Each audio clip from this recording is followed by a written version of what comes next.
Josiah's room in the Blackwood farmhouse felt more like a scholar's sanctum than a farmer's quarters. The shelves bowed under the weight of books that whispered secrets from distant lands and forgotten ages. It was the summer of 1878, a season of relentless heat and whispered dread, when typhoid fever swept through Harper County, Kansas, claiming 47 lives in a matter of weeks. Yet, amid the fevered cries and funerals, 4 brothers, Ezra, Caleb, Josiah, and Abel Blackwood, remained untouched. The doctors called it a miracle, but what they could not explain soon became something darker, something the human mind struggles to comprehend. The brothers' survival was no ordinary defiance of disease. By the time physicians set eyes upon them, the Blackwoods exhibited changes so grotesque and unnatural that 3 separate doctors refused to record their observations. Officially, the Kansas State Medical Board locked away all documentation, sealing it in silence. What had appeared as divine protection twisted into a corruption so malignant that even the local Methodist church, in an act of terrified piety, erased every mention of the Blackwoods from their archives. The symptoms that emerged were alien. First, subtle, almost imperceptible shadows that flickered, not in sync with the sun, voices that hummed in frequencies that set eardrums on edge, eyes that gleamed with the unholy intelligence of nocturnal predators. By winter, the town whispered that the brothers no longer cast proper shadows, that their words carried a harmonic resonance that made listeners' teeth ache and their minds reel. The final medical report, hidden and classified, allegedly contained a line that has never been officially corroborated. Subjects have transcended human biological classification. And then, silence. Nearly a century and a half of silence, broken only tonight, as we attempt to unravel why modern science shudders at the Blackwoods story and why the reality may be more horrifying than any legend. Before we delve deeper into the lives of Ezra, Caleb, Josiah, and Abel, it is important to understand the world that shaped them. Cedar Ridge, Kansas in the late 1870s, was a fragile settlement carved out of endless wheat fields and rolling plains. With fewer than 300 scattered souls, it was a place where every whisper traveled farther than the wind, where a man's word carried weight, and Sunday worship at the Methodist church was both ritual and surveillance. Winters could bury homes in snowstorms that lasted days, while summers brought heat capable of withering entire harvests in a week. Life there demanded endurance, faith, and the unwavering belief that hardship was God's test, and fortune his blessing. The land itself seemed complicit in these trials. Golden wheat stretched uninterrupted to the horizon, punctuated only by weathered farmhouses, solitary windmills, or groves of cottonwood trees marking the wandering creeks. The sky loomed, vast and unrelenting, a mirror to the human struggle below. Thunderstorms painted the prairie in jagged, fleeting brilliance, revealing the stark isolation of every homestead. In winter, the wind carried voices, whispering almost human threats, capable of freezing a man to death if he strayed too far from shelter. The Blackwood brothers arrived in Cedar Ridge in spring of 1872, bringing with them the weight of inheritance from their father's Ohio farm. They purchased 640 acres, traveling west in 2 covered wagons, driven by resolve that seemed less human than holy. Ezra, the eldest at 36, bore the calm authority of a natural leader. 6 feet tall, shoulders broad from years of labor, his hands scarred yet deft, he could soothe a terrified horse or guide a plow with equal mastery. But it was his eyes, pale, ice blue, piercing, that left a lasting impression, as though he could peer into the very core of one's soul and detect every hidden flaw. Caleb, 2 years younger, was the mind behind the method, the one who brought order to the family's enterprise. Where Ezra commanded through presence, Caleb calculated through precision. Every grain, every head of cattle, every fluctuation of weather was logged in his meticulous ledgers. Beneath his rational exterior, however, burned the same consuming faith that united all the brothers. He discerned God's hand in the geometry of the fields, the timing of rain, the invisible equations of the natural world. Josiah, 31, possessed the most formal education. 2 years at Ohio Wesleyan University had exposed him to theology, medicine, philosophy, and natural science.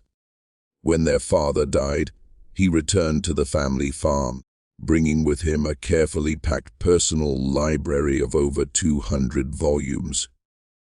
These books, transported with painstaking care, became his sanctuary, a source of knowledge and obsession, blending sacred scripture with the empirical study of life and death. Abel, the youngest, remained largely in the shadow of his brothers, yet his presence was no less profound.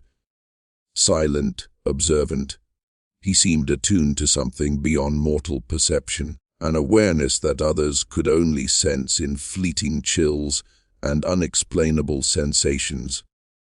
Together, they formed a quartet whose survival and subsequent transformation would defy reason, law, and faith itself.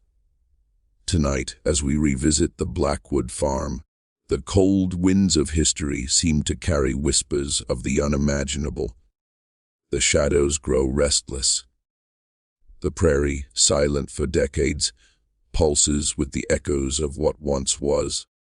And for those daring enough to hear, the tale of the Blackwood brothers remains a study in terror, a warning that some mysteries are not merely unsolved, but actively hidden from the world, sealed by fear, faith, and the limitations of human understanding, striking with the sudden, merciless force that only the most virulent strains of disease could wield. Typhoid fever swept through Cedar Ridge like a phantom, invisible yet deadly. Mrs. Sarah Hartman, the cheerful proprietor of the general store, had opened her doors that morning with the warmth of routine and the promise of a bountiful wheat harvest dancing in her words. By midday, she was writhing on the floor, her eyes glazed with fever, her body convulsing in ways that no neighbor had ever witnessed. And just like that, life as they knew it began to fracture. Meanwhile, on the Blackwood farm, the 4 brothers maintained a rhythm of life that seemed almost sacred, untouched by the creeping death that claimed the town. Josiah's room remained a sanctuary of knowledge, every surface burdened with tomes on theology, medicine, and philosophy, papers stacked with meticulous notes, and wooden crates beneath the bed filled with his carefully catalogued observations. Abel, the youngest at 25, carried a fervor so intense it bordered on obsession. Unlike his older brothers, whose devotion was disciplined, whether through calculated action or learned insight, Abel's faith was raw, unbridled, consuming. Hours of prayer often left him trembling and weeping, his lips murmuring scripture long into the night, while he claimed that fasting fueled his communion with the divine. The local church elders had called him touched by the Spirit, yet whispered caution, their voices barely disguising fear. The Blackwoods did not attend the modest town church that echoed across the prairie with its lone bell. Instead, they erected a chapel on a hill overlooking their land, a fortress of devotion shaped entirely by their own hands. Limestone quarried from a nearby creek, oak timber hewn from a grove at the property's edge. Every plank, every stone, every carved pew and altar bore witness to painstaking labor and unwavering belief. Hebrew inscriptions, carefully transcribed by Josiah, adorned the altar, while tall windows framed the eastern and western skies, bathing the space in golden light at dawn and dusk. Here, the brothers sought not ceremony but communion, holding services rooted in a strict, primitive interpretation of Wesleyan principles. They practiced prolonged silent prayer, engaged in intense biblical study, and shared revelations that often unsettled even themselves. Their lives followed a relentless, sacred schedule. At 4 each morning, they rose to greet the horizon in solitary prayer, watching the sun spill across the prairie, while whispering words only they seemed to understand. Simple meals sustained them, bread, milk, seasonal fruit, but labor consumed their daylight hours. Fields were tended, livestock cared for, tools maintained, all in service to both survival and faith. And when the sun dipped low, evenings were claimed by scripture, discussion, and prayer, extending long past midnight in a ritual both exhausting and exalting. They remained bachelors, living entirely for the land and the divine, their farmhouse a testament to utility and piety. Wooden plaques carved with scripture lined the walls, each passage chosen with deliberate intent, each room holding well-worn Bibles and sacred texts that Josiah deemed essential. By the summer of 1878, the Blackwood farm had achieved what most in Cedar Ridge could only admire from afar. Golden wheat swayed in the wind, cattle grazed on lush pastures, and the chapel stood as a monument to unwavering faith. 6 years after leaving Ohio, the brothers had carved their vision of prosperity and devotion into the harsh Kansas soil. Neighbors respected them, though unease often accompanied that respect. Their intensity unsettled, their isolation puzzled, and their piercing blue eyes, Ezra's in particular, revealed more than courtesy or interest, often leaving visitors with the unnerving sense that their very soul had been weighed and found lacking. When the brothers came to town, it was with purpose and precision. Every 2 weeks, they traveled to the general store like clockwork, moving quietly and deliberately. Polite efficiency replaced social pleasantries. Business was conducted swiftly, without wasted words or frivolous chatter. Children, wide-eyed and silent, would stare at the 4 identical beards, cold black, meticulously trimmed, giving the brothers a stark, almost biblical visage.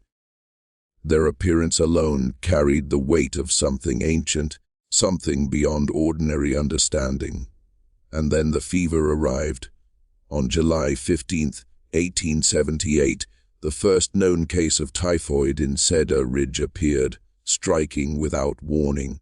The disease spread like wildfire, claiming neighbors, friends, even strangers, leaving behind hushed murmurs of despair and terror. Yet, In the midst of death and illness, the Blackwood brothers remained untouched, their routine unbroken, their presence on the land as commanding and silent as it had always been. But survival, as the townsfolk would soon discover, came with a price that no human mind could rationalize. Strange phenomena began to manifest. Shadows moved contrary to light. Voices carried a resonance that made the soul ache, and the eyes of the brothers, once merely piercing, now gleamed with a predatory awareness. It was as if the land itself, bound by their labor and prayer, had responded to some hidden force within them, transforming them into entities that defied both faith and science. As the fever raged, the Blackwoods became more remote, their chapel echoing with sounds that were almost music, almost cries, drawing fear and awe in equal measure. Neighbors would later whisper of glimpses through shuttered windows, forms in the fields that moved with impossible grace, voices rising in harmonics that left the air vibrating with unnatural resonance.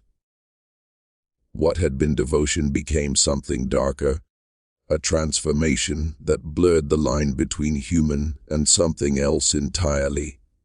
And so the Blackwoods stood, unyielding and unknowable, on the edge of legend and nightmare, their story entwined with the prairie itself, a tale of faith, labor, and a terror that no record, no physician, no community dared fully acknowledge.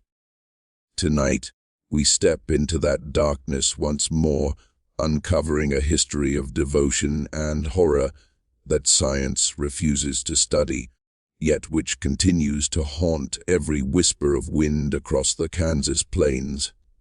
By the afternoon, Mrs. Sarah Hartman's bright morning had dissolved into a nightmare. Her skin, once warm and rosy with health, was now flecked with the unmistakable rose-colored spots that marked typhoid fever. Dr. Samuel Morrison, the county's only physician, had barely returned from a grueling day, tending a difficult birth on the Henderson farm, when he was summoned to the Hartman store. What he found there would unsettle even the most seasoned doctor. Sarah was delirious, her body racked by a fever so extreme that his thermometer seemed almost incapable of measuring it. Her husband, Benjamin, a man known for calm reason, paced frantically, hands clutched, voice cracking with desperate insistence that she had been perfectly well just hours before. She was fine this morning, he repeated over and over, each syllable trembling with terror. She served breakfast. She laughed with Tommy about his new foal. How could this happen so quickly? Dr. Morrison had encountered typhoid in his medical training, yet nothing had prepared him for this. Typhoid was patient, creeping over days, offering families time to brace themselves, to pray, to hope. But Sarah Hartman's illness had condensed the horrors of weeks into a single, devastating afternoon. Her fever soared beyond any level he had ever recorded, her delirium a violent storm of confusion and terror. The rose-colored marks spread across her chest, her arms, her legs, forming patterns that seemed almost purposeful, almost deliberate. Despite all measures, cold compresses, opiates for pain, vigilant monitoring, Sarah Hartman was gone by the stroke of midnight on July 16th. Even death, however, could not render her entirely at rest. Her body stiffened unnaturally quickly, the waxy pallor of her skin hinting at preservation rather than ordinary decay. Her eyes, which Dr. Morrison had tried to close in accordance with procedure, stubbornly reopened, staring with a cold clarity that sent shivers through the doctor's very soul. Within 24 hours, Cedar Ridge witnessed 3 more inexplicable deaths. There was no pattern that the townsfolk could discern, except a common link to the town's main well, a source of clean water since the settlement's founding. Yet when Dr. Morrison inspected it, he discovered contamination runoff had breached the stone lining, seeping into the community's lifeline. The second victim, Heinrich Zimmermann, a German immigrant who had tilled the same land for 15 years, fell in the same cruel rhythm as Sarah. Morning brought health, afternoon brought unbearable fever, nightfall brought death. But Heinrich's final hours were marked by something that Dr. Morrison had never before witnessed. The old man spoke in tongues unknown to anyone, uttering ancient, jagged phrases that seemed to vibrate with menace, a language not meant for human ears. Then came the Patterson twins, Emma and Ellen, 16 and inseparable in life, now inseparable in death. Both fell simultaneously, their fevers rising as if orchestrated by some malevolent force. Their delirium manifested in a horrifying synchrony. They spoke together, reciting prayers in a language resembling Latin but twisted, warped, with guttural notes that human throats should never produce. Their father, James Patterson, whispered to Dr. Morrison later that it was as if 2 souls had become one, delivering a message no living person could comprehend. By August 1st, 14 people had succumbed to this strange, lightning-fast typhoid. Dr. Morrison meticulously documented each case, yet every entry seemed to mock his training, defying the very principles of medicine he had spent decades mastering. Victims fell within hours. Fevers reached impossible heights, survivable only in some unnatural sense. Delirium became a spectacle of possession, eyes rolling, bodies contorting, words spilling from mouths that no mortal voice could sustain. Fear settled over Cedar Ridge like a thick, suffocating fog. Families barricaded doors and windows, peering through cracks at neighbors who seemed either cursed or spared. The general store, once a hub of social warmth, now reverberated with whispers, cautious glances, and hushed conjecture. The Methodist church, a sanctuary of hope and tradition, was nearly empty during Sunday services, the faithful too terrified to congregate. Dr. Morrison ordered the town well sealed and mandated boiling of all water, yet the disease spread with a logic that ignored human reason. Entire families vanished while their neighbors remained untouched, as if some unseen hand selected its victims according to rules unknown, cruel, and deliberate. Amid this mounting terror, the Blackwood brothers finally stirred from their isolation. Their farm, typically removed from town and untouched by gossip, became a focal point of curiosity and fear.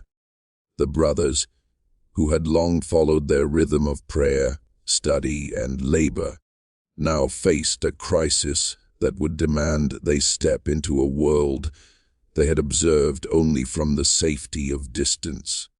Their arrival into this unfolding nightmare would mark the beginning of something far more sinister than Cedar Ridge or Dr. Morrison had ever imagined. Even in their approach, there was an air of inevitability.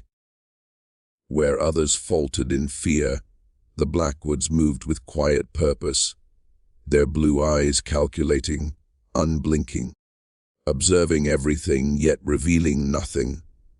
And as the prairie winds whispered through the wheat fields, carrying tales of fever, delirium, and death. The stage was set for a confrontation between the ordinary and the incomprehensible, between human suffering and the terrifying unknown. Tonight, as we revisit those cursed days, we begin to understand why the Blackwood brothers would become both witnesses and participants in a mystery that defies science, faith, and reason, a story that has remained hidden in the shadows of Kansas for nearly a century and a half, waiting to be told once more by the gospel of the haunted. But on August 10th, Josiah gathered his brothers in the fading light of the Blackwood farmhouse, the air thick with the scent of summer dust and prayer. His voice carried an intensity that left even the eldest brothers uneasy. "I have prayed," he said, his eyes reflecting something beyond human comprehension, "and the Lord has shown me the path. This pestilence is no mere trial for Cedar Ridge. It is a test of us, of our worthiness to serve as instruments of His will. We have been spared not for comfort, but for purpose. We are to bear what others cannot endure, to become vessels for His mysterious design." The decision, once uttered, became inevitable. By the following morning, Josiah mounted his horse and made his way into town, carrying a conviction that seemed almost tangible. His declaration to volunteer with Dr. Morrison concealed a far more daring intent. He would confront the disease itself, invite it into his body, and prove his fidelity to the divine through sacrifice. His first stop was the home of Thomas Fletcher, the blacksmith, whose 8-year-old son, Timothy, lay consumed by fever, racked with convulsions that terrified his parents into silent, desperate prayer. Josiah entered the small bedroom and knelt beside the boy, placing his hands upon Timothy's burning forehead. Yet his prayer was unlike anything the family had ever heard. "Lord God," he intoned, his voice vibrating with a resonance that filled the room, "if this child must suffer, let that suffering pass through me and my brothers.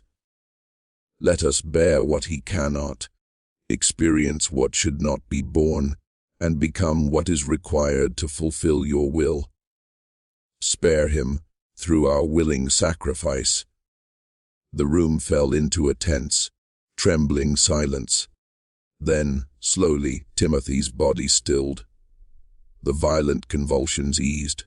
His fever, which had seemed inescapable, began to break.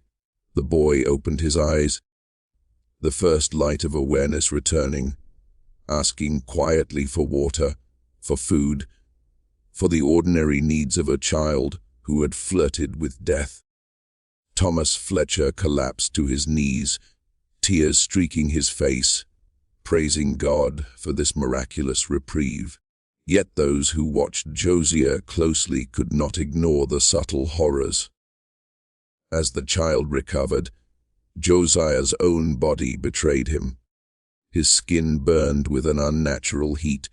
His normally pale blue eyes shimmered with flecks of gold, shifting like molten metal. He rose from the bed with a careful, measured precision, every movement restrained as if he struggled to command a body that was already transforming beyond human limits. Dr. Morrison, summoned to witness this miracle, examined the boy and the healer alike. Timothy bore no trace of illness. Josiah, however, displayed symptoms advancing at a pace no physician could rationalize. Over the next 2 days, Josiah moved from home to home, carrying the same ritual into every fevered bedroom.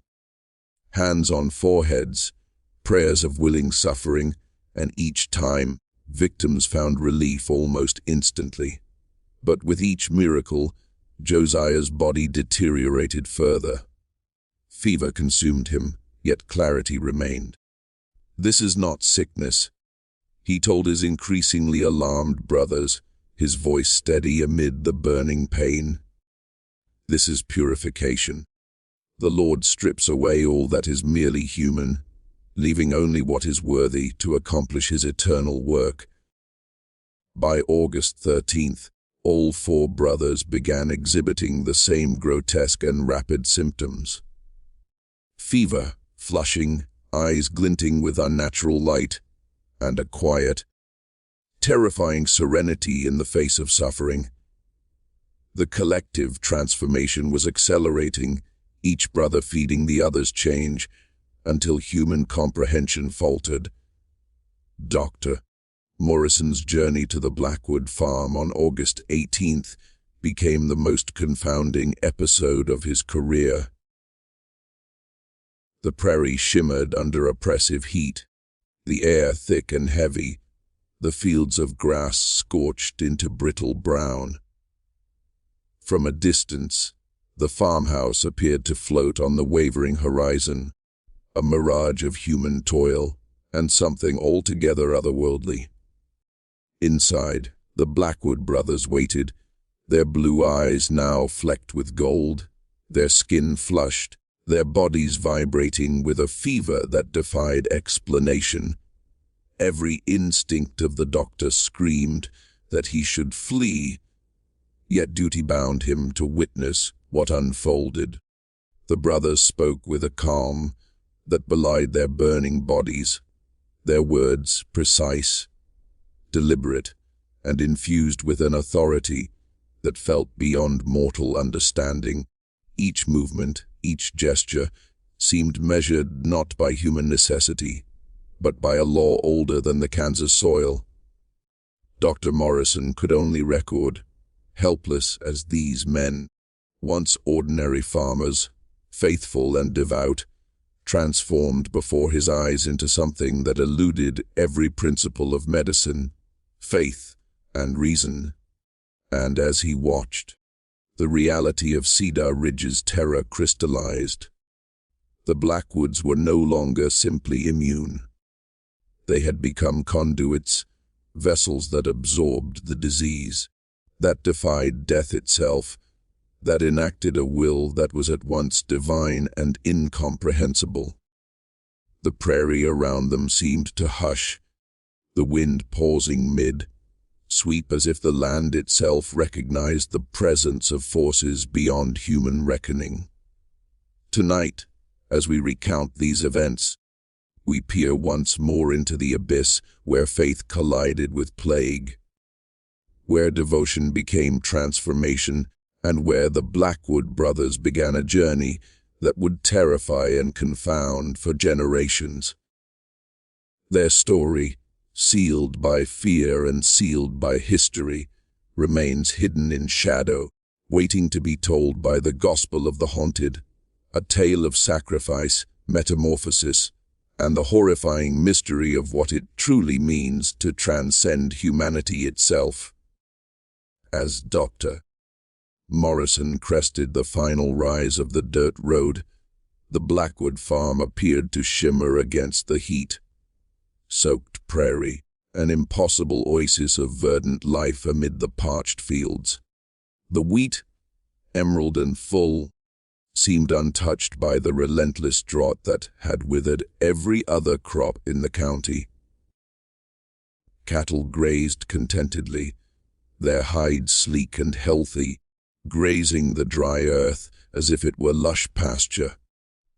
A faint unease prickled at Morrison's spine, a sense that the farm existed under rules, separate from the world he knew. When he knocked on the heavy oak door, it was Ezra who opened it, his presence at once familiar and deeply wrong. Morrison's eyes widened in horror. The eldest brother's skin had taken on a translucent quality, veins visible beneath the surface, but the blood coursing through them was no ordinary red. It glowed, golden and pulsing, as though alive with its own heartbeat. Ezra spoke, and his voice carried a resonance that vibrated through Morrison's chest, harmonics layering over each word in a way that made the ordinary act of listening feel physical, almost invasive. "We have been expecting you," Ezra said, "or transformation nears completion. Your witness is required, that the truth of this place may endure." The doctor stepped inside, and there they were, all four brothers, arranged with meticulous, almost ritualistic precision in the main room. Alive, yet impossibly altered. Their chests rose and fell, their eyes tracked every movement, yet their very physiology defied all known science. Morrison later wrote in his journal, "Vital signs impossible.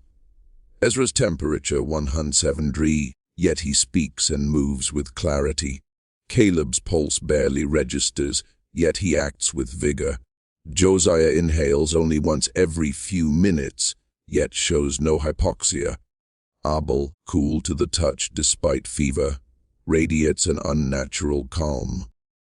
Caleb stood to Ezra's right, his body adorned with the telltale rose-colored marks of typhoid fever, yet transformed into intricate geometric patterns, a tapestry of mathematical equations written across flesh.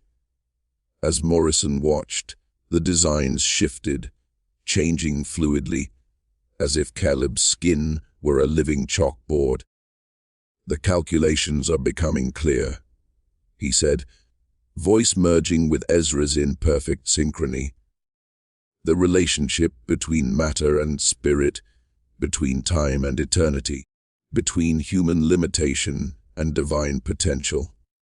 We are becoming proof of theorems that humanity has only begun to glimpse." Josiah's metamorphosis reflected his intellect and devotion. His skin resembled ancient parchment, inscribed with Latin, Greek, Hebrew, and symbols that shimmered and shifted before Morrison's eyes. When Josiah spoke, his voice multiplied, seeming to emanate from every corner of the room, enveloping Morrison in sound as though a hidden choir of invisible speakers had taken up their position. "Doctor," Josiah intoned, "we have accessed truths your medical science cannot encompass. We document this, that future generations may comprehend the process of divine transformation." But it was Abel who commanded Morrison's attention most. His body glowed softly with a phosphorescent light, illuminating the room in a cool, ethereal radiance.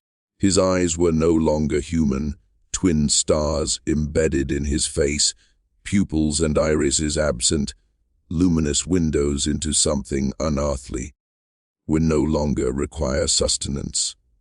Abel said, his voice resonating both close and impossibly far, as though spoken across dimensions. "Our energy is drawn from sources beyond human comprehension. We are becoming something new, something that exists between mortality and eternity." Morrison's instincts battled against the awe and terror he felt. Every step he took to document their condition was met with calm resistance. The brothers claimed this was a gift, a divine refinement, a purification through fire. Yet the symptoms, the transformations, suggested something far beyond the realm of faith or of medicine. Golden blood, shifting geometric patterns, voices layered with unearthly harmonics, self-illuminating bodies. These were not simply miraculous, they were terrifying. Morrison considered toxin, contamination, unknown pathogens. He recorded every observation, knowing it might be incomprehensible to any reader, yet necessary for posterity. Word of the brothers' condition spread through Cedar Ridge with both reverence and fear.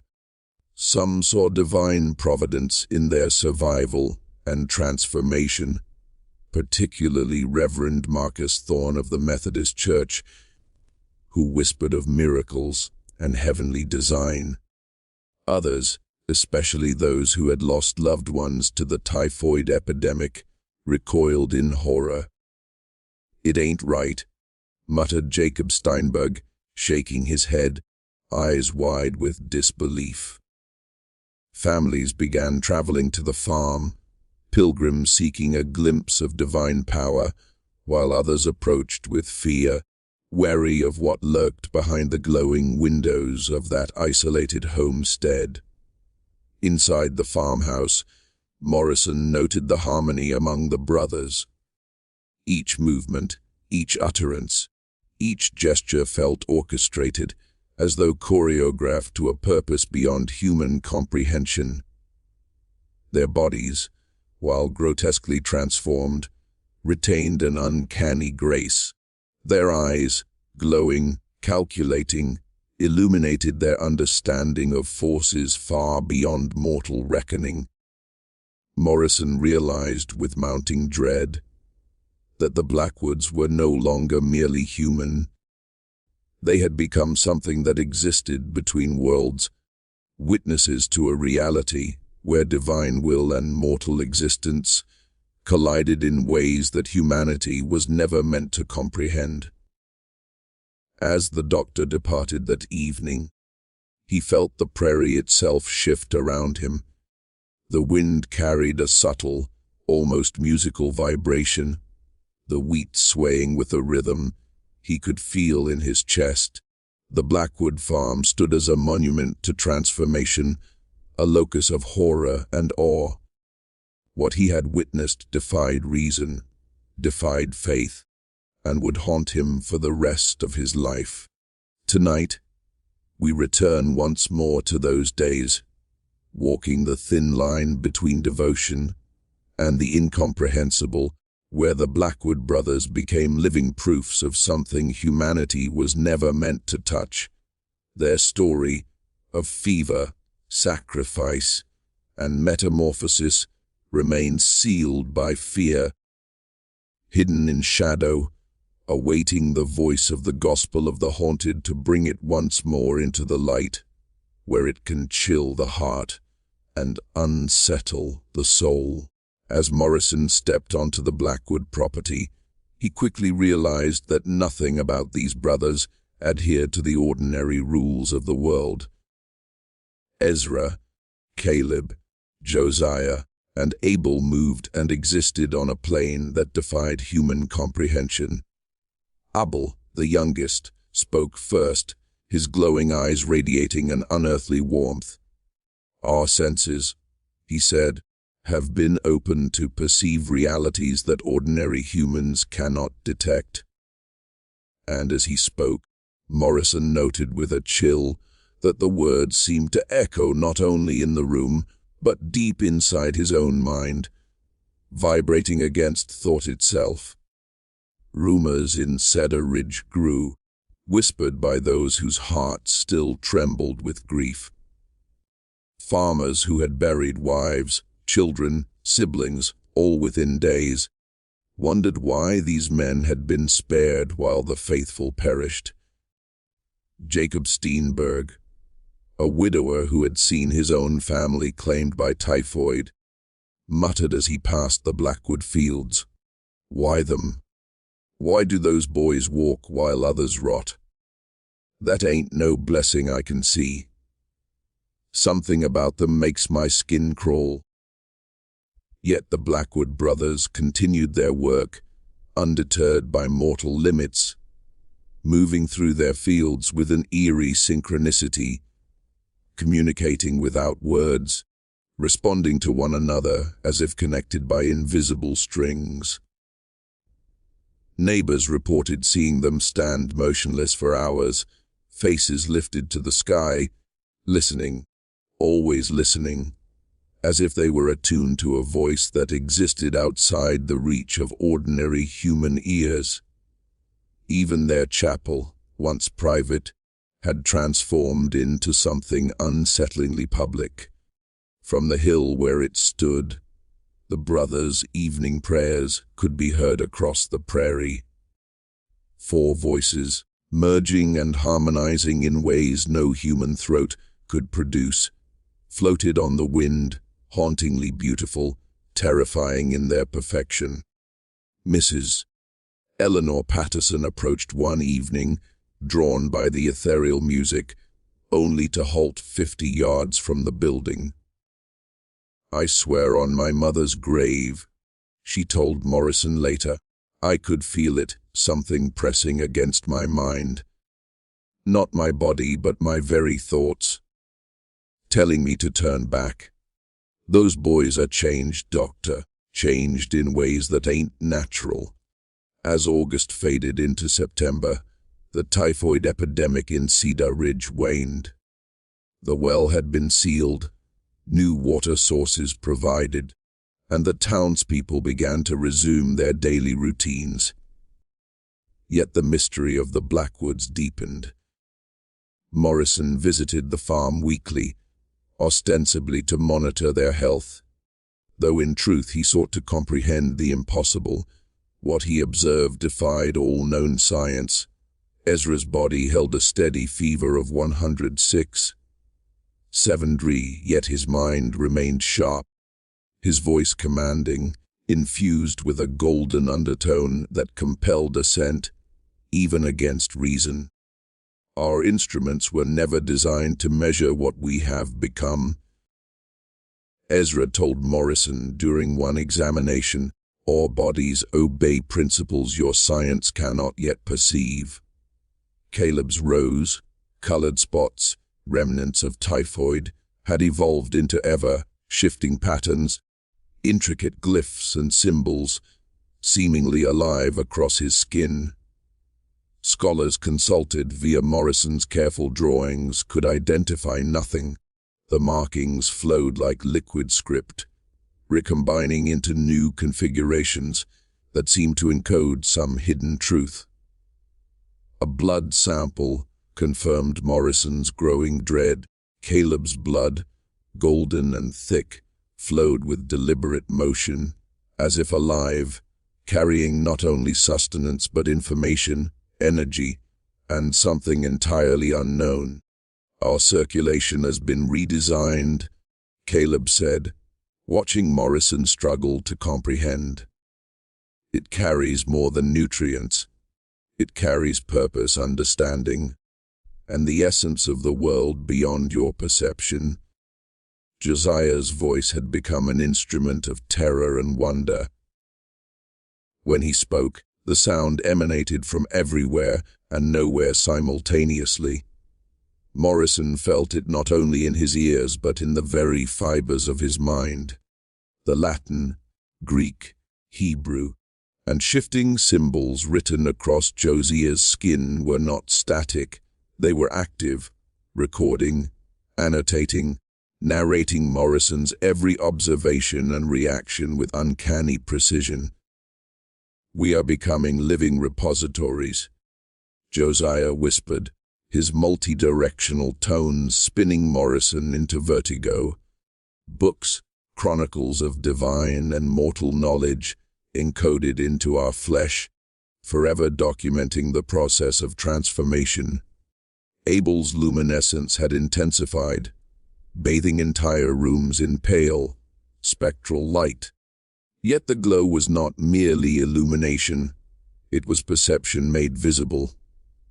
He could sense events beyond ordinary detection, weather shifts days in advance, lost objects, visitors approaching long before their presence manifested. On one occasion, Morrison noted Abel react to a rider 3 miles distant, adjusting his position, nodding, as if seeing not the horseman, but the inevitability of his path. The community's reaction mirrored Morrison's own terror. Some, led by Reverend Marcus Thorne, saw the Blackwoods as divine instruments, proof of God's miraculous favor.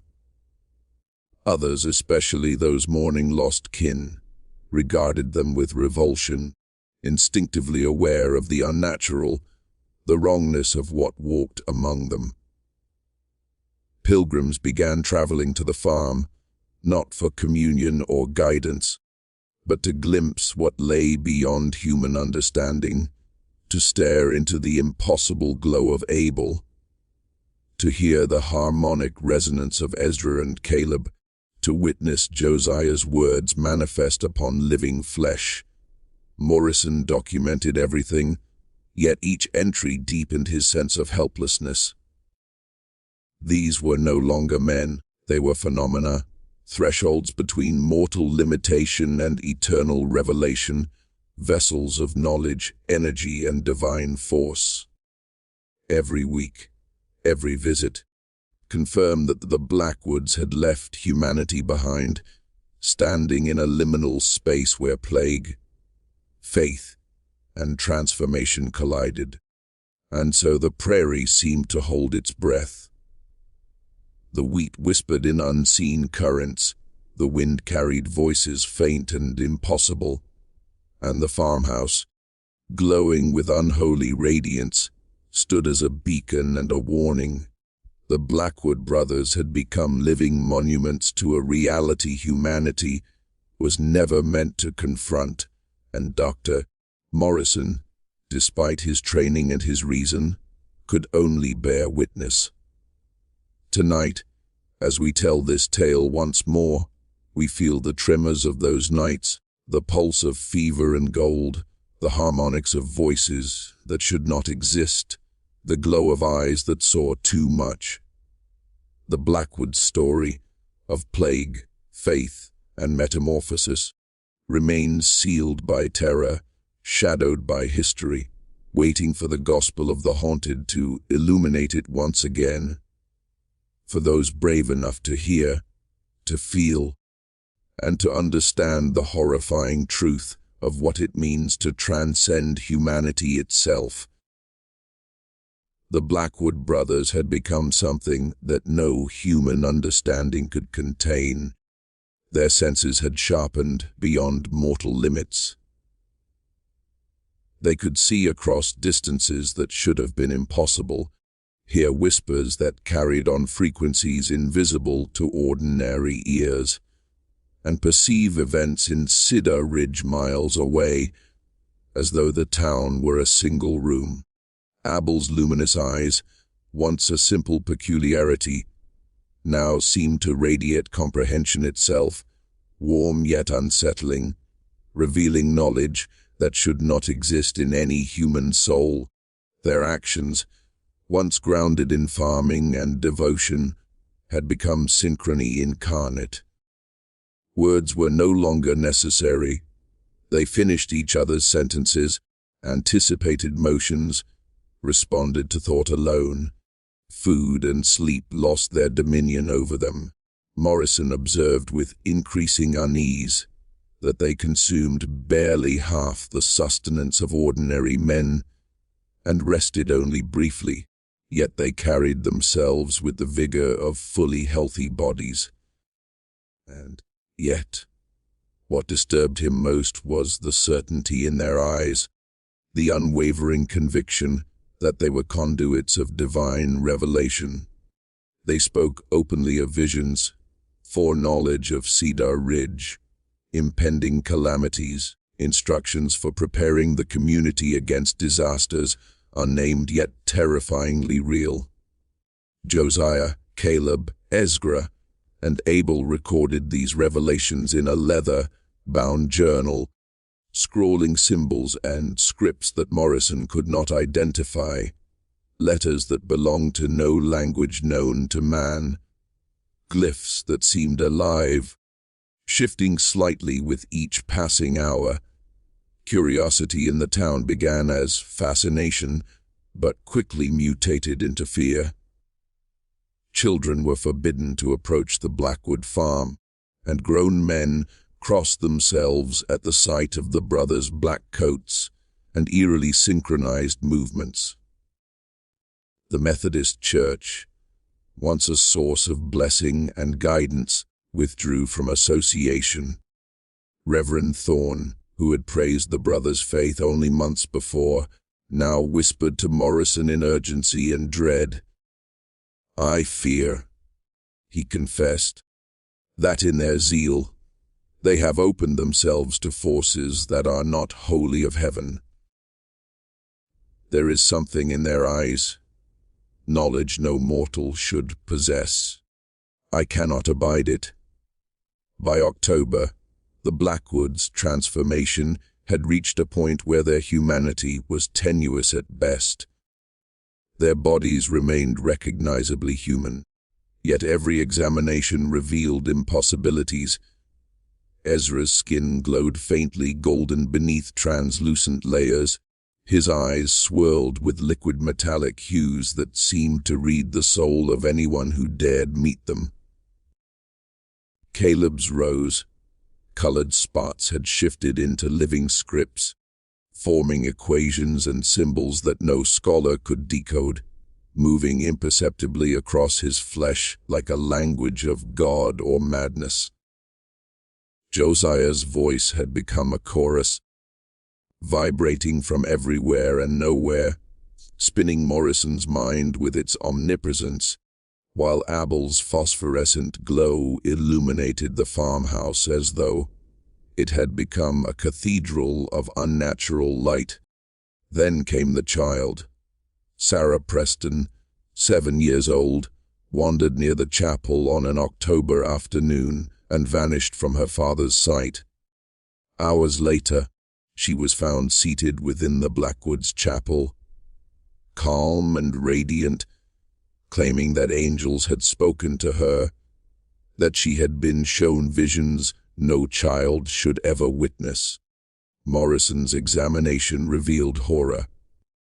Her temperature climbed unnaturally, her small eyes taking on the same golden hue as Ezra's, her voice carrying wisdom beyond 7 years, her gestures and speech echoing the brother's strange cadence. She glowed faintly in the dim light, an unholy reflection of Abel's brilliance. Thomas Preston, the child's father, confronted Morrison in panic, begging him to act. "They're spreading it, Doctor," he pleaded, voice raw with terror. "Our children, they're turning into what those men have become. My little girl speaks of joining them, of being chosen, of visions no child should know." "You must stop this!" But Morrison understood with a sinking certainty that this was beyond intervention. The Blackwoods were no longer susceptible to normal laws of disease, nor to moral or parental authority. Faced with the magnitude of the anomaly, Morrison reached out to the Kansas State Medical Board and the regional authorities, urging immediate study and containment. What arrived instead was silence and suppression. Officials, confronted with the unexplainable, chose to hide the truth rather than investigate. Dr. James Patterson, the state medical examiner, spent 3 days at the farm, cataloging what he could. His official report was sealed, classified, and buried. In private correspondence, however, he revealed his terror. The Blackwood brothers were neither alive nor dead in any conventional sense, suspended in a liminal state that science could not define or dare acknowledge. The community's fear deepened. Families reported children disappearing from their beds in the dead of night, only to be found hours later in the fields surrounding the Blackwoods chapel. These children returned changed, knowledge beyond their years, uncanny abilities, an eerie serenity, eyes glinting with that same golden hue. Parents recoiled, unsure whether to shelter them or seek divine intervention, knowing that what had begun with faith and sacrifice had grown into something that defied understanding, something unstoppable. The Blackwoods themselves remained composed, articulate, and disturbingly serene. They spoke openly of their evolution, describing themselves as purified vessels, mediators between mortal men and the eternal, proclaiming that their suffering, their transformation, and their extraordinary abilities were divine, necessary, and sacred. Morrison's journal grew frantic with each visit. He wrote to colleagues in Kansas City and Chicago, only to find skepticism, disbelief, and helplessness in return. "No physician has ever witnessed anything resembling this," he scrawled. "Physiologically impossible, yet I see it before my eyes. I begin to question not only my understanding of life, but the limits of human biology itself." And so, the Blackwoods remained, perched on the threshold between life and something beyond, their presence a living paradox. Their fields thrived without drought, their chapel echoed with impossible harmonics, their bodies bore living inscriptions, and their glow lit the prairie with a ghostly, magnetic light. Children who approached learned things that adults could neither comprehend nor endure. And the town, bound by fear and awe, could only whisper of what they had witnessed, haunted forever by the knowledge that the Blackwood brothers had become more than men, transcendence itself, terrifying in its perfection, sealed in shadow, waiting for the gospel of the haunted to tell the story again. There is no path back from what has been done, no retreat, no undoing. The transformation the Blackwood brothers had endured was absolute, irreversible, like a butterfly emerging from its cocoon, forever beyond the confines of its former self. They had moved past the boundaries of human existence, inhabiting a state that challenged not only mortality, but the very definitions of life and consciousness. And yet, as if the world had not been shaken enough, the horror in Cedar Ridge intensified. Mayor William Harrison, compelled by the mounting unease of the townspeople, convened a meeting on a cold October evening, calling nearly every adult to the town hall. Voices rose in panic and curiosity alike, a cacophony of reverence and dread. Some saw the brothers as blessed saviors, healers chosen by God, while others whispered of curses and unnatural forces, claiming that Cedar Ridge had become a ground of living nightmares. Dr. Morrison, summoned to speak, could offer nothing but his observations, and they only deepened the fear. He described the brothers' condition as entirely unprecedented, physiological anomalies that no text or lecture had ever prepared him to understand. Their vital signs defy all reason, he admitted, voice tight with strain. They are neither sick nor normal. They demonstrate abilities beyond human limits, yet retain perfect lucidity. They are not improved, they are altered. Fundamentally, irrevocably, transformed. Murmurs spread across the hall as the gravity of his words sank in. The town's decision was grim but decisive. A delegation would confront the Blackwoods on their own land. Mayor Harrison, Reverend Thorne, Thomas Preston, and Dr. Morrison would deliver an ultimatum. The brothers must either undo their metamorphosis or leave Cedar Ridge forever. The weight of their mission pressed down, like the gray sky above the prairie, as they set out on November 1st, each man consumed by his own dread. At a distance, the farm seemed deceptively ordinary, but as the men approached, Morrison's unease grew. The wheat, which should have bowed to frost and drought, stood tall and golden, bending in patterns so precise they seemed designed. Cattle grazed with an unnatural coordination, forming shapes that might have been the diagrams of some alien geometry.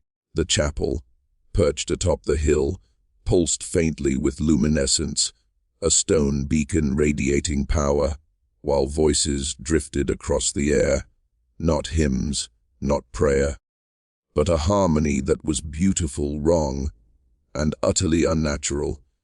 When the delegation reached the farmhouse door, it opened to reveal Sarah Preston.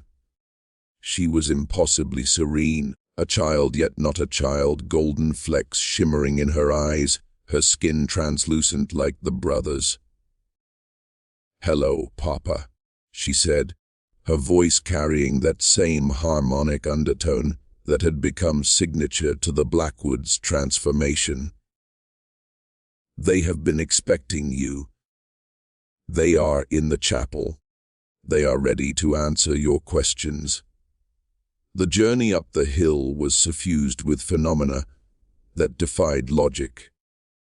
The ground seemed alive beneath their feet, vibrating with subtle, unseen energy. The air shimmered in patterns like heat waves, yet paradoxically cool to touch. Birds asked through the sky in formations that no instinct could dictate, shifting geometrically as if the land itself bent to a will beyond comprehension. Each step drew the men closer to a reality they could not explain, a threshold between the natural and the divine, or the blasphemous. Inside the chapel, the four brothers stood in perfect alignment around the altar, a geometric square of human precision made uncanny. Their bodies, once merely altered, now radiated the impossible. Skin had become fully translucent, revealing internal structures that suggested a biology both familiar and alien. Eyes glimmered liquid gold, reflecting a depth no human could survive witnessing. "Welcome," Ezra's voice intoned, but it seemed to emanate from all four simultaneously, reverberating in the minds of those present rather than the ears alone. "We have been expecting you. We understand your fear and the questions that have brought you here. These are natural concerns, and they are not dismissed lightly."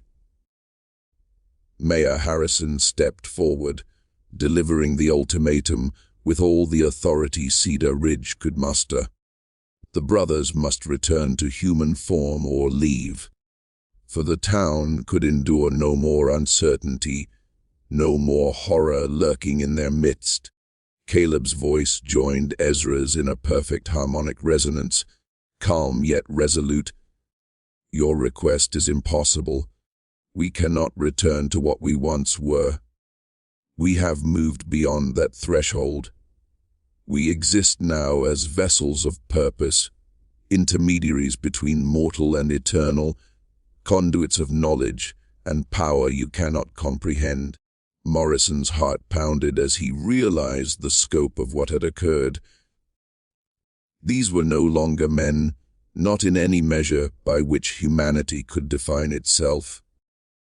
Their abilities, their synchronized movement, the harmonic resonance of their speech, the radiant glow of Abel's body, the shifting inscriptions on Josiah's skin, all pointed to a transcendence that was as terrifying as it was absolute. The delegation felt it, the air itself seemed charged, the very ground thrumming with the presence of something beyond human law, beyond morality, beyond science.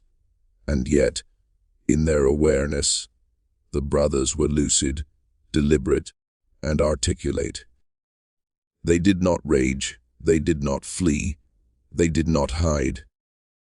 They spoke of their transformation as sacred, of suffering that had been sanctified, of a destiny no ordinary mind could fathom. Morrison could record, observe, note, and measure, but all his instruments and knowledge failed him. In that moment, the boundary between observer and observed blurred, and Cedar Ridge itself seemed to tremble on the edge of a revelation too vast and too dangerous to name. The Blackwoods had become a living enigma, an intersection of human sacrifice, divine mystery, and unexplainable science.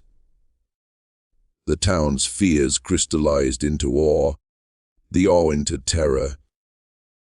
Outside the chapel, the wind swept across the prairie, whispering the knowledge of transformation, and the four brothers remained, perfect and horrifying, suspended between life and something far beyond.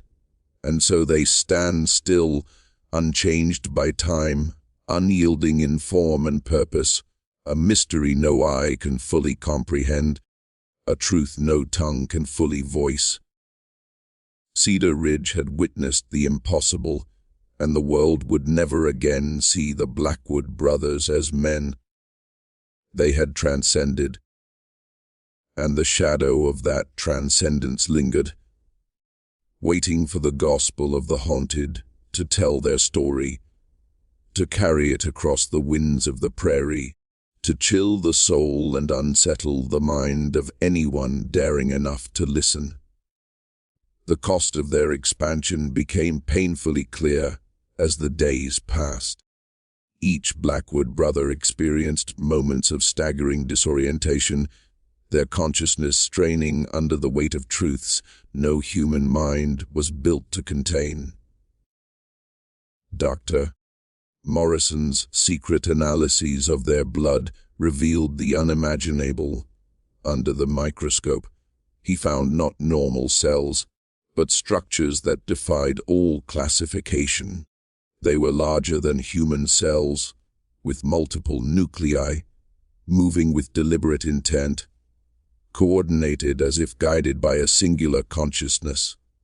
The blood was not merely alive, it was aware. Morrison's hand trembled as he wrote in his journal, his scrawl betraying both awe and terror. It is as if their entire circulatory system has become a sentient organism, capable of thought, of deliberate action. They did not survive typhoid. They were remade by it. The disease became the catalyst of an evolutionary leap, transforming biology into something unrecognizable, something between life and death. Reverend Thorne, desperate to understand the spiritual ramifications, attempted to frame the brothers' condition in the language of Scripture. He quoted passages warning of hubris, of the sacredness of human form, of the dangers of reaching beyond God's design. But the brothers, speaking as though from more than one dimension at once, shattered every assumption he held. Josiah's voice resonated through the chapel in a way that seemed to echo from all points at once, accompanied by patterns of light that danced across the walls, tracing shapes too complex to name. You speak of God's design as if it were fixed and unyielding, he said, words vibrating with authority beyond comprehension. The Scriptures promise transformation, elevation, ascension. We have found the path to that promise, and we walk it fully. Morrison's attempts to approach their condition medically were met with a similar revelation. Abel, radiating his soft, phosphorescent glow, explained with chilling calm that scientific instruments, designed for ordinary human physiology, could not begin to measure their existence. We are no longer bound by your limitations, he said. Your tools, your criteria, your understanding, these were never meant to gauge what we have become. It was Thomas Preston, desperate father of the young Sarah Preston, who brought the human cost into stark relief. His voice cracked as he addressed the brothers. I don't care about your theories or theology. My daughter was normal, happy, innocent, before she came under your influence.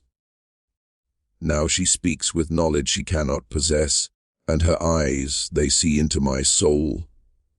I want my child back."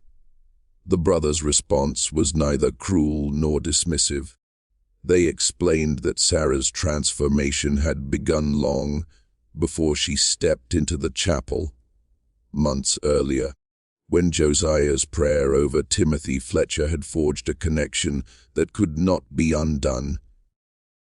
Ezra's voice, soft and infinitely gentle, reassured the father. "Your daughter is not lost. She is becoming something greater than the limits of ordinary humanity. The love you hold will remain, binding you across this transformation, even as she evolves beyond the form you knew." Yet it was Sarah herself who articulated the truth no adult could reconcile. Stepping forward, her small frame illuminated by Abel's glow, she spoke with clarity and certainty that would have been impossible for one so young. "Papa, Mayor Harrison, Reverend Thorne, Dr. Morrison," she said, voice carrying the absolute weight of truth. "You ask if this is good or bad, safe or dangerous, right or wrong. Those questions do not apply. We are not better or worse. We are different. And difference does not submit to your old measures." The brothers offered a demonstration, a bridge of consciousness, to show that their transformation was not a loss but an expansion. Morrison, driven by both fear and curiosity, agreed. The Blackwoods formed a circle around the delegation, extending their awareness into the minds of those present. In that moment, Morrison perceived what no human mind should endure. He saw the thoughts and emotions of every person in Cedar Ridge. He witnessed events unfolding hundreds of miles away, unseen connections between beings and places, threads of existence intertwining into a unity too vast to comprehend. The experience was both intoxicating and terrifying. Knowledge surged through Morrison in waves, too immense, too intricate for a human mind to process safely. He glimpsed patterns underlying reality, rhythms connecting life and matter, spirit and flesh. When the consciousness bridge ended, he found himself irrevocably changed. A fraction of the Blackwoods, awareness lingering in his own, haunting him with insights and perceptions he could neither fully comprehend nor escape. The other members of the delegation emerged shaken in their own ways. Mayor Harrison, Reverend Thorne, and Thomas Preston had all felt the touch of something beyond mortality, a glimpse of what it meant to exist beyond the limitations of human form. And as they left the chapel, the Blackwoods remained serene and perfect, their transformation complete, their presence a living enigma, both terrifying and awe-inspiring. Dr. Morrison documented everything, knowing that conventional science could not explain what he had seen. The brothers were no longer merely men.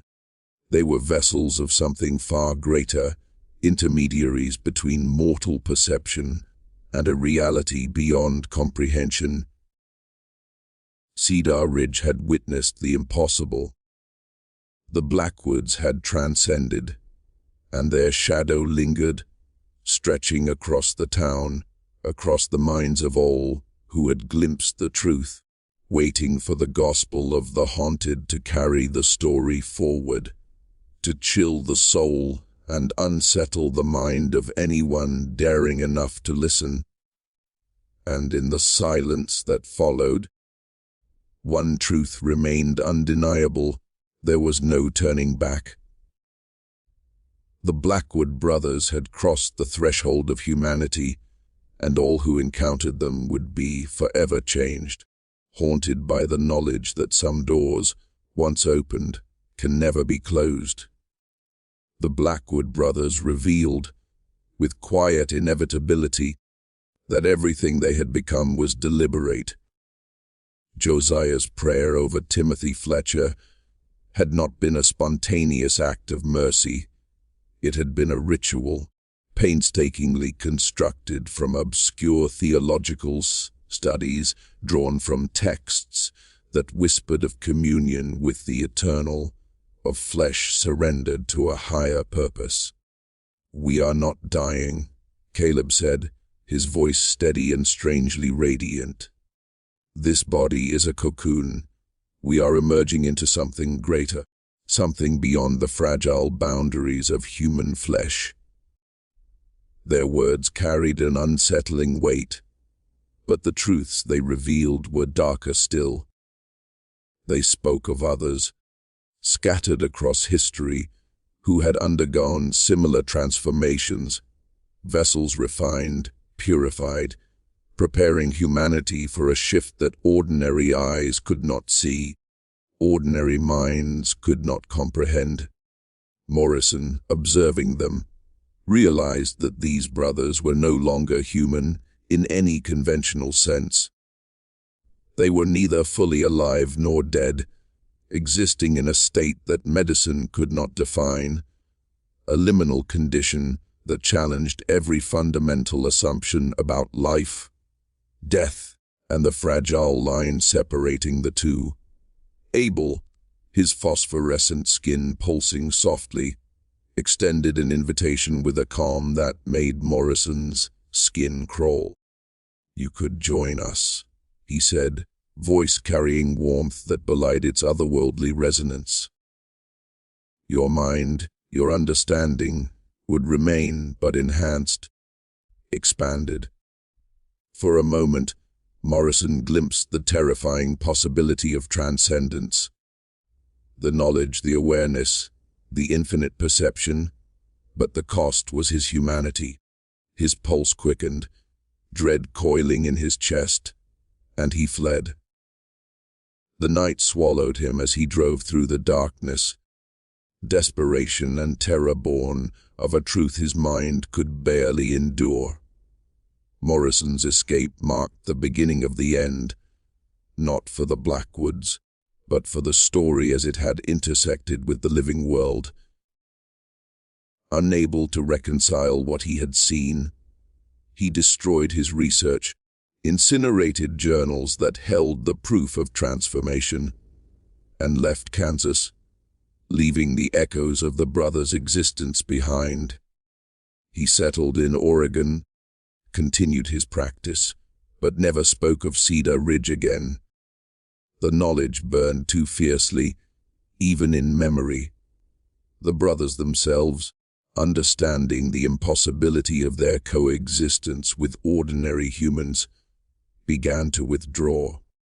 The luminous chapel lights, visible across the prairie for months, dimmed and faded. The harmonies that had drifted across the fields, a melody both beautiful and wrong, fell silent. The world they had touched, human, mortal, fragile, was no longer theirs to inhabit. Then, on December 15th, Ezra was found. In the chapel, his body already beginning to decay in ways that defied natural law. The golden liquid in his eyes had solidified to glass. His skin resembled ancient parchment, brittle and dry, yet somehow holding the echo of life that had been. He had not died in a conventional sense. He had ceased to exist as the world understands existence.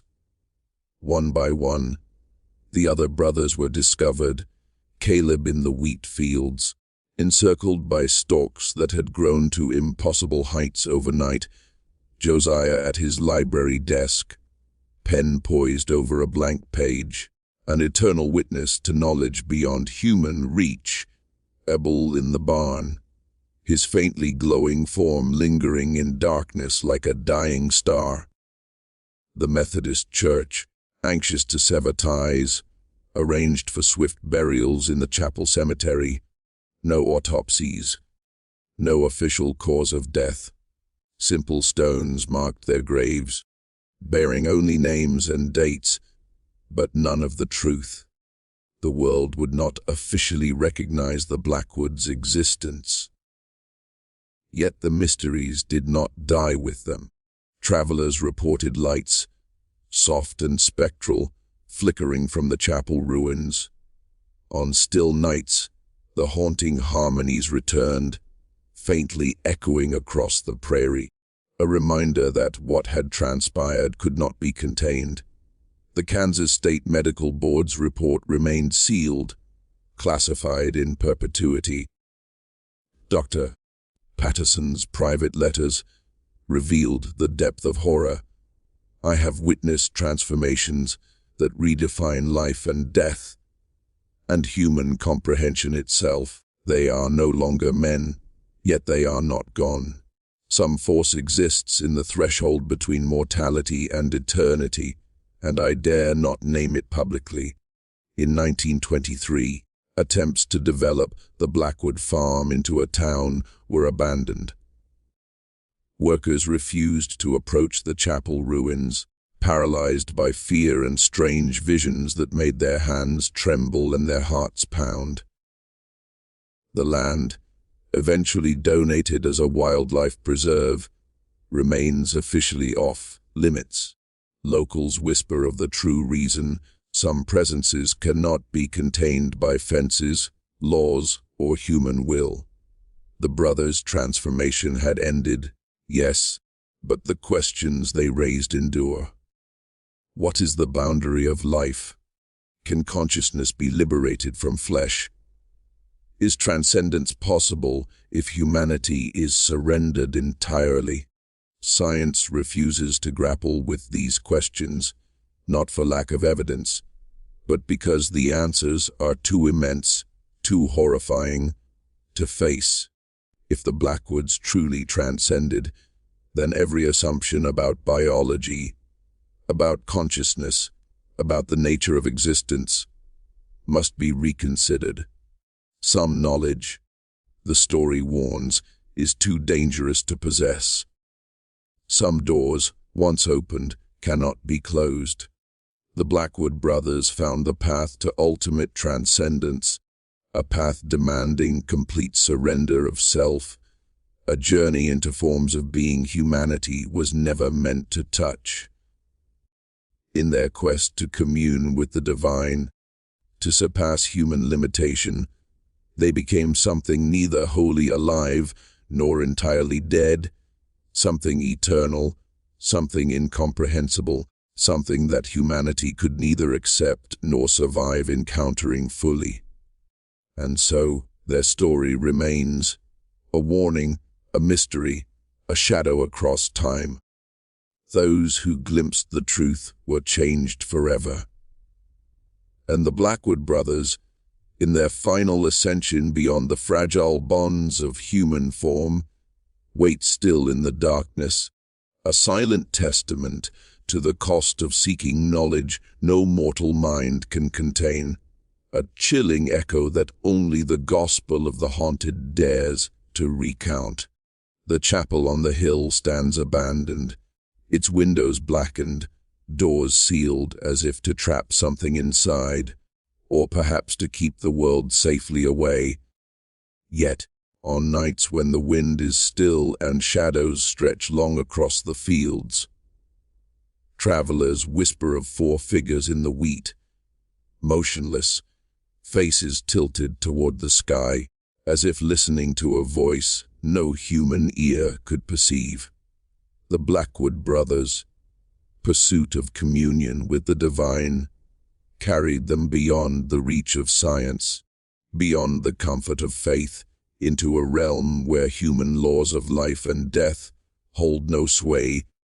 They became proof that some thresholds, once crossed, cannot be returned from, that certain transformations carve themselves into the very essence of being and render the body and the soul irreversibly altered. The wheat sways around them, unnatural in its rhythm, and the air hums with the resonance of a presence that is both familiar and utterly alien. They discovered a path to transcendence, a journey that stripped them of mortal fragility and bound them to a reality that defies comprehension, leaving only echoes for those who remain. The Blackwood brothers paid the ultimate price, their humanity surrendered for a glimpse of something eternal. And though their forms are gone, the mystery endures, lurking in the darkness, in the hush of the prairie, waiting for the curious, the brave, the unwary, to glimpse the impossible and wonder if some knowledge is too terrible to hold.